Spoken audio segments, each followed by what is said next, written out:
Well, Shazam, and welcome back to the 20th episode, A World of BCD coming at you. And unlike any other episode, we're going to try something new today.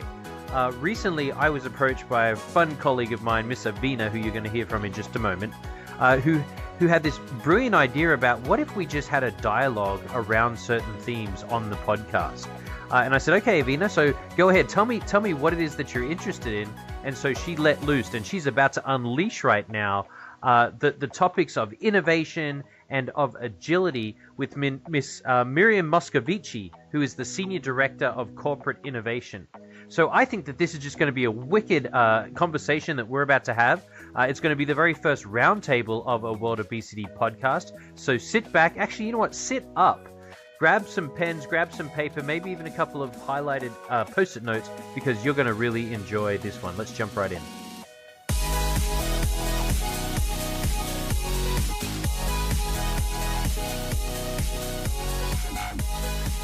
So, Avina, let me just hand you the microphone and maybe you can start us. Yeah, that's fine. I'll just introduce myself first. So I'm sitting in the Global Ops organization of David Coffins. And I have a great passion for working efficiently and effectively to get the best out of my day. And yeah, I'm that nerd who uses the shortcuts and the quickies and make tasks of things. And I won't let email interrupt my day. And since the beginning of this year, I volunteered to be a part of the Global Intranet project with our departments, which is major complex, but it's so interesting and it's moving forward really great. And all this research and meetings and trainings that have showed me that although intranet is a large part of collaboration and a digital workplace, there's much more to it.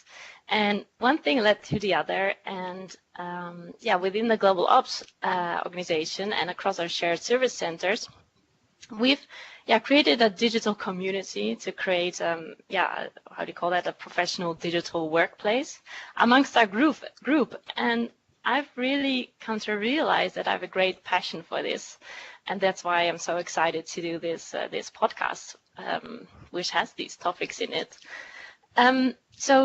Miriam, maybe you could start to explain really shortly what your current goals are and your responsibilities. Sure. So I lead innovation and research, and that means that I lead a team of researchers who produce both industry research and internal strategic research. We've got a whole kind of list of topics that we like to write about and explore, and that's a really fun part of my job, is leading that research team. I also lead innovation at BCD Travel, and for now, what that really means for our masses at BCD Travel is around idea transformation. So, we have to have the right method of soliciting ideas and then rapidly transforming them into prototypes. So, I look at things like, rather than having a 365-day-a-year suggestion box, I recommend everyone at BCD keep their eye out in 2019 for us to have some campaigns around tip-specific innovation topics and doing some idea generation and transformation. So those are the two main areas that I work in. So it's both research and idea transformation and innovation.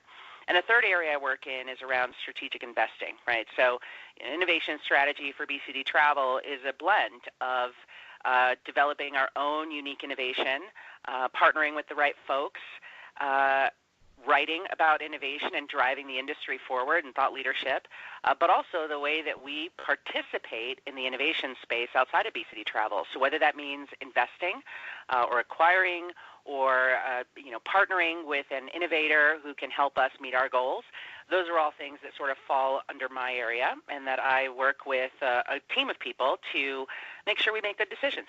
So pretty much rounds it out. I also am very active in the startup community, so I spend a lot of time at startup competitions. I'm often a judge, or they call it a dragon. I also workshop and mentor a variety of startups in business travel. There's more of them now than there ever was. Mm-hmm. So I'm very active in that startup and you're community, also a both senior, locally and globally. Aren't you a senior lecturer as well? Oh, well, I'm actually an affiliate professor, there if you don't mind. Thanks for reminding me. Yeah. I accepted a role as the affiliate faculty at Metro State University in Denver, And I teach the very first, supposedly, class dedicated to corporate travel. It's a full semester. And interestingly enough, I'm using a textbook written by a former BCD Travel employee. And the forward to that textbook is actually written by John Snyder, our CEO. So it's an extremely comfortable arrangement for me to be in a classroom every Monday for 3 hours for a full semester lecturing and teaching, hopefully, the next generation of business travel executives. And that leads us so interesting, right? And Miriam, I can't wait for you to teach us. So when you hear the word digital transformation come from the top, what does that mean to you as head of corporate innovation? Well, I'm assuming there are lots and lots of company line or PowerPoints that can kind of describe what our digital transformation means. But what it means to me and what keeps coming up is one of the interesting things being we have to change the way that we talk. We still say things like online, offline transactions. What the heck does that mean?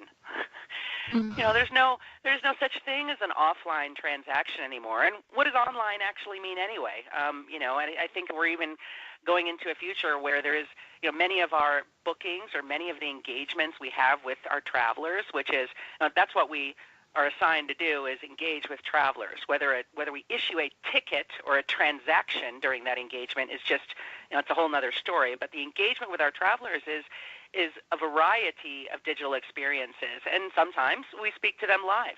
But even when we are working or engaging with a traveler live, there is often digital technology supporting that behind the scenes, and that particular engagement is not treated any differently in our systems, whether it's handled by a human or handled in a, quote, online, sustained, I suppose, web browser experience, or through a instantaneous digital handheld real-time experience. So for me, it's a lot about the way that we talk about these things. I don't think that I don't think there's much left that is pure, quote, offline. Right. And so we need to really think about the way that we talk about it, change a little bit of our vocabulary to accommodate the fact that everything is digital. Yeah, so talking about the digital workplace of our customers, I was listening to a GBTA podcast recently. It was between Mike McCormack and John Snyder, and he was talking about like open environments and having like platforms for the needs of the customers and being our best in class solutions. That's how we put it. So with these developments like the TripSource Go booking capability and the Solution Source and Amazon Alexa, it sounds like that we're quite on our way with the digital transformation when it comes to corporate travel.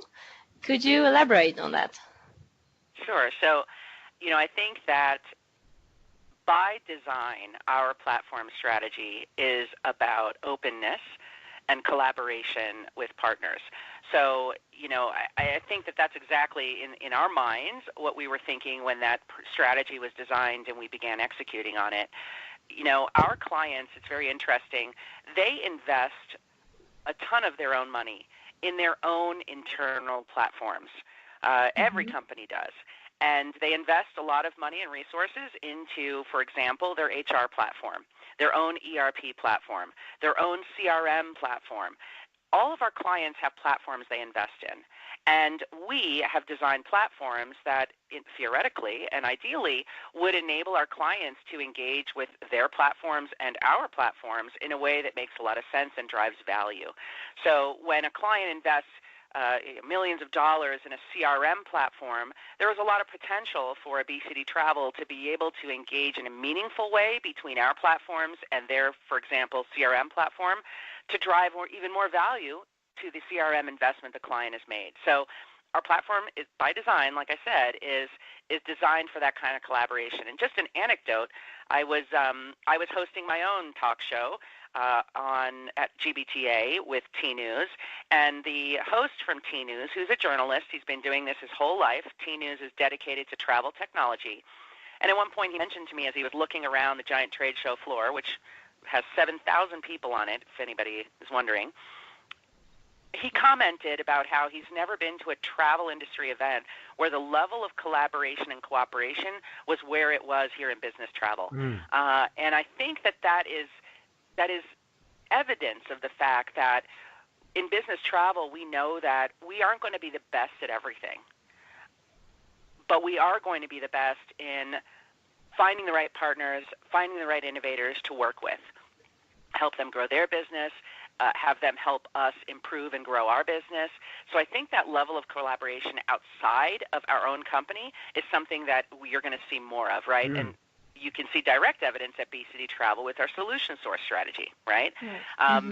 That was completely, as I said, the person I talked to at T-News, it was completely unexpected for him to see such large companies partnering to bring solutions to customers outside of other industries he's worked in and outside of the consumer travel technology space.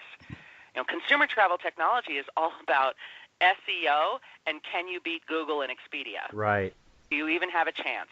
Right? It's infighting. It's dog eat dog out there. I do believe that in business travel, you've got just unprecedented levels of collaboration with partners. So. Who's going to drive the collaboration space? Is it going to be the vendors? Is it going to be the providers? Is it going to be the customers?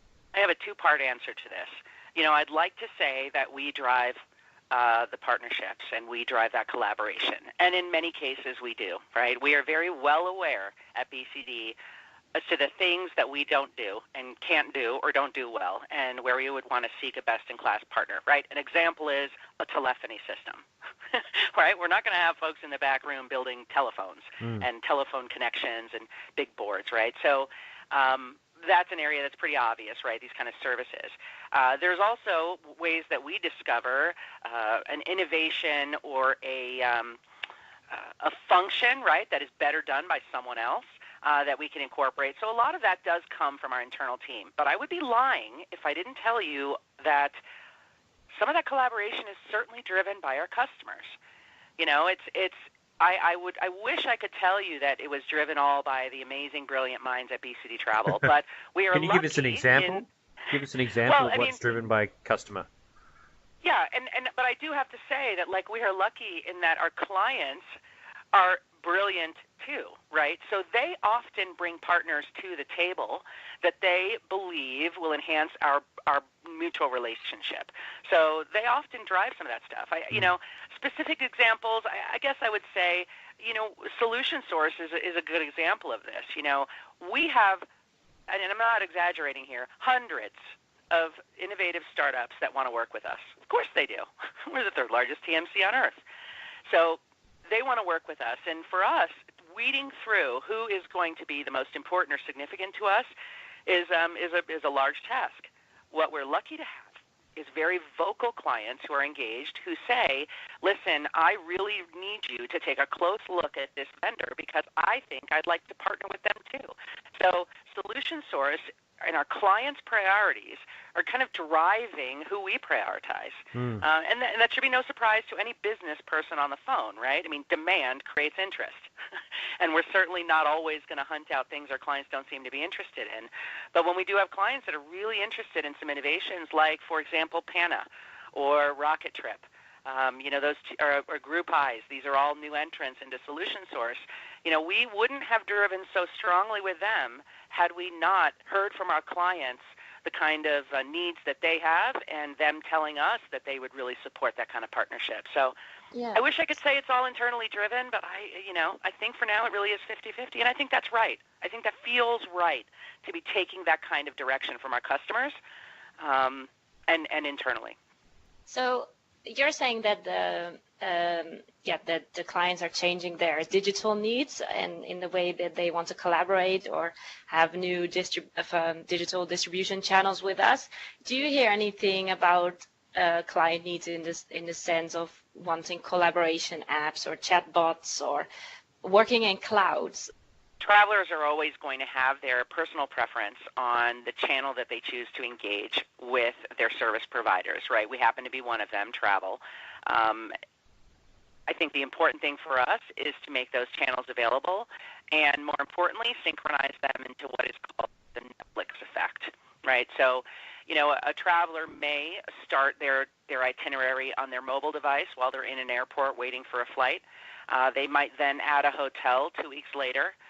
They might then go back another week later and add a ground transportation option or type in or enter in some of their meeting information. So, they might want to engage in mobile, then they might want to change something later in chat because that's convenient at the time, and then they might want to have a sustained phone call for 8 minutes to discuss or add on to a trip or cancel or change a trip. So I think that the channels that the travelers desire are consistent with any other retail experience, right, or any sort of consumer experiences. Do they want kind of one-on-one? They want asynchronous chat or asynchronous email. They want real-time chat. They also want more self-service, right? They want to be able to enable themselves directly, whether it be on a sustained session on a browser or in a small device on a mobile. So I don't think any of that has changed. I also don't think any of that is really new. When you talk about collaboration, though, I will say there's a few things maybe at the account level that are interesting. We have many accounts that collaborate with their account management team in Salesforce, right, on Chatter. So that enables us to kind of collaborate at an account level, have accountability, have historical documentation on decisions and how they were made. So there's a lot of collaboration there as well. I think also the new design of Decision Source Emerald is also going to bring a lot of that to the table. For those of you who might not have seen the Emerald demonstration, that recently we had a clip of it in John's video, his latest video from GBTA, which that's how you get to see my actual face. But that is designed, and what's going to be happening with Emerald this year is really designing a cockpit or a dashboard or a battle station for a travel manager to be able to not just do typical travel management things like run reporting and that type of thing, but also collaborate with their account management and also collaborate with their peers in the industry that are like them, that might have common issues or common thoughts that they would want to share. So I think the collaboration is on multiple levels. I do think it's multi-channel. I don't think it's anything unique to travel.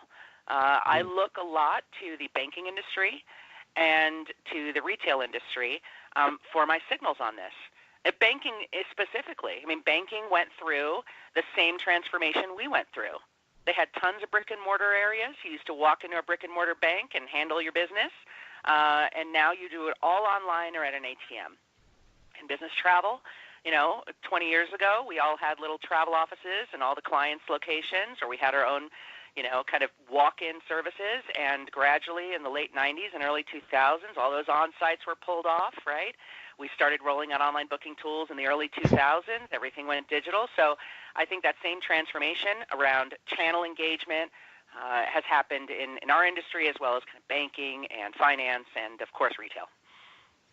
Yeah, so from what I hear, winding answer to a question I don't believe you even asked. It's not so much about having one channel or the other. It's the combination of all the different channels that match up to the needs of the customers and how they want to collaborate with our teams and our employees. So I would like to move to the internal digital workplace. So there we are going through some changes as well, right? Office 365 is on the books to be I can't wait to have a podcast on that one. Office 365. I would really like to know your opinion on an approach of this transition. Yeah. So I was asked yesterday about the concept of personalization and how I feel about personalization given what has happened so far in 2018. And my response to that question yesterday was that I believe 2018 was a time where hyper-personalization started really learning from the user. What I mean by that is over the last year, every time I use my mapping app on my phone, it automatically recommends various restaurants and facilities nearby where I'm going. Then it reminds me to rate them, right? This is all Google Juju in my phone. But there's this kind of personalization learning project going on in my personal life. And I know it's happening because I know that every time I click on a restaurant recommendation from the map that I just navigated from, Google knows that. Somebody's listening. They're watching my behavior specifically. They're watching other people's behaviors. They're learning more about how to personalize and do better. So I think this past year has really been about, even in the consumer space, us watching machines personalize and get to know us, even in the simple functions that we do today with our mapping tool on our phone. I think that we are going to be moving towards, a space where, with our workspace starting to do that for us as well. I can't wait for the day when my whole work desktop, can start doing some robotics and automation and personalization for me. Right. And that is going to make me more productive. It's why are we still in 2018 and I do not have a virtual personal assistant that sits in my computer and manages my email for me and manages my calendar for me? So I do think that I'm so excited to see us getting there, because I think that those are the kind of ambient tools that are going to start impacting my life, my work life. Because I do think, from the first day I got my first email account, which I believe was like 1998, to now, there's been no change in the way that I work on my computer. It is just email, email, email, email. So I would love to see us move forward, and I think that that's what we're going to see, is we're going to see our work systems start to personalize to us as well. I do think, though, that, the issue of working remotely and the fact that we are all over the world and we are kind of sustaining ourselves on conference calls, we're sustaining ourselves on emails and some online work groups and chatter, I think that those test the most important parts, the most important skills in business: leadership and accountability. And, I can tell you, I just had an amazing conference call yesterday, and some of them are really amazing, where you get off and you feel like, wow, we just solved some problems, I just learned something, I taught something, and we have next steps, and I'm going to execute them. And it's all about having leaders show up, lead when they need to. There doesn't need to be one leader. There could be a couple different leaders that lead in different ways. And it's about accountability. It's about being able to be with your colleagues and know that even if you're 4,000 miles away, that everyone knows their purpose and their role and their contribution to the larger project, and that we're all accountable to one another. And I think that, the crazy thing is I feel more connected to colleagues I have never met who are 4,000 miles away than I am to some of the people I live around. And that's because of kind of the intense collaboration, the intense arching towards the same goal. And doing that with a virtual stranger over time just takes your kind of working relationship to another level. So, I know that there's always a little bit of agita around virtual working, but I have to say that with the right kind of people and the right kind of skills around leadership and accountability, we can get so much more done on a call than we can, traveling around. And I know that's crazy for a business travel person from a business travel company to say working virtually is great. But I'll also point out that, there's the blend of virtual into business travel. It should not surprise anyone that Advito has a practice on total collaboration. It should not surprise anyone that our clients are interested in leveraging video conference assets and having us help them leverage those assets better. You may have an airport in your town. You might also have a very sophisticated video conference unit your company has invested in your town. 9 times out of 10, I bet you'd rather visit that video conference location than the nearby airport.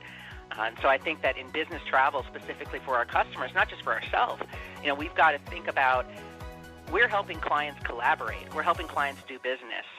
Right now, 95% of the time, we're helping them get on an airplane to do so. But I do think that's going to shift. I think that's going to shift over time, and we're going to be helping them with collaboration, logistics, getting their business done. And we're going to pause it right there. I know that we all value our time, and so we're actually going to cut this podcast in half because we're having such a wonderful conversation. So tune in next week, because we're coming back for part 2 of our roundtable with Miriam and Ivina.